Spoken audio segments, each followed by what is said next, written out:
Assalamualaikum warahmatullahi wabarakatuh.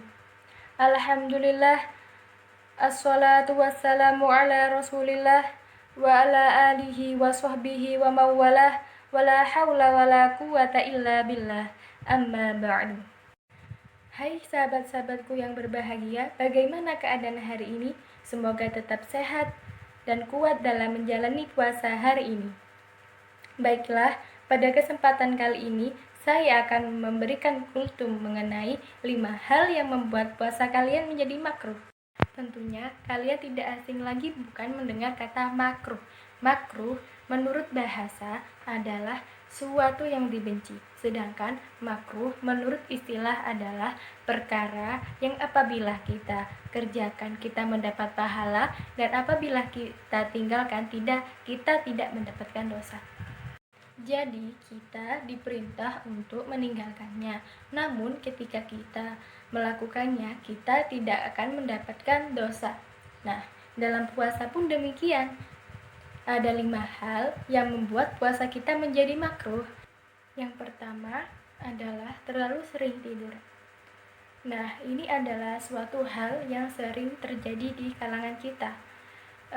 Bahkan sahabat-sahabatku sekalian, ada dalil yang sangat fenomenal ketika bulan Ramadan, bahwasannya tidurnya orang berpuasa bernilai ibadah, dan tidurnya orang yang sedang berpuasa akan mendapatkan pahala.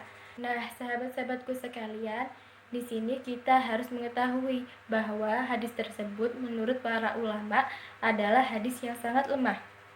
Mengapa demikian? Karena dengan kita terus-menerus tidur, itu justru akan bersifat makruh dan dibenci oleh Allah Subhanahu wa Ta'ala. Kenapa dibenci? Karena kalau kita terlalu banyak tidur, kita akan meninggalkan banyak ibadah, dan itu bersifat. Dan yang kedua yaitu terlalu banyak berkumur-kumur di siang hari. Nah, ini biasanya terjadi di kalangan anak kecil. Maka dari itu kita harus menjauhi perkara tersebut. Kenapa sih?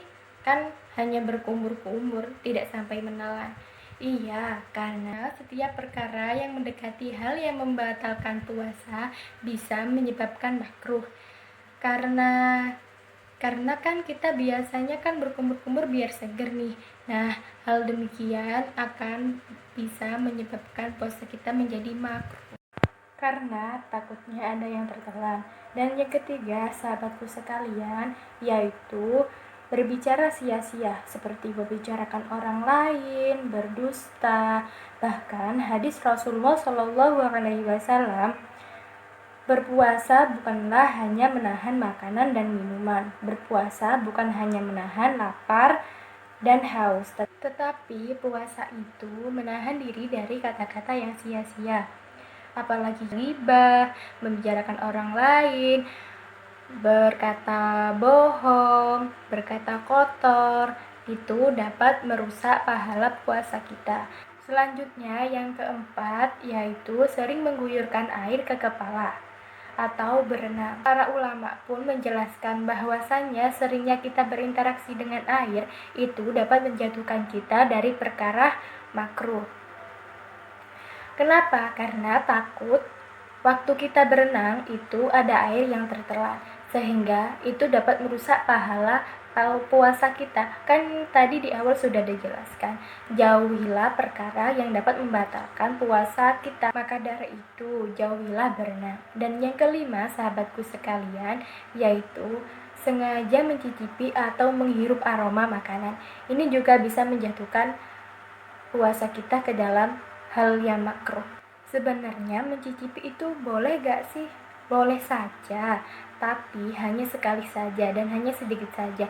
Lalu setelah itu kita muntahkan. Kalau misalnya berulang kali, itu takutnya kita jatuh ke dalam perkara yang makruh. Ingat, walaupun makruh itu tidak dapat merusak puasa kita, catat baik-baik, tapi bisa merusak pahala puasa kita. Jadi itu kira-kira 5 hal makruh yang dapat merusak pahala puasa kita. Baiklah, sekian dari saya. Apabila ada kesalahan, mohon maaf sebesar-besarnya. Wabillahi taufiq wal hidayah. Wassalamualaikum warahmatullahi wabarakatuh.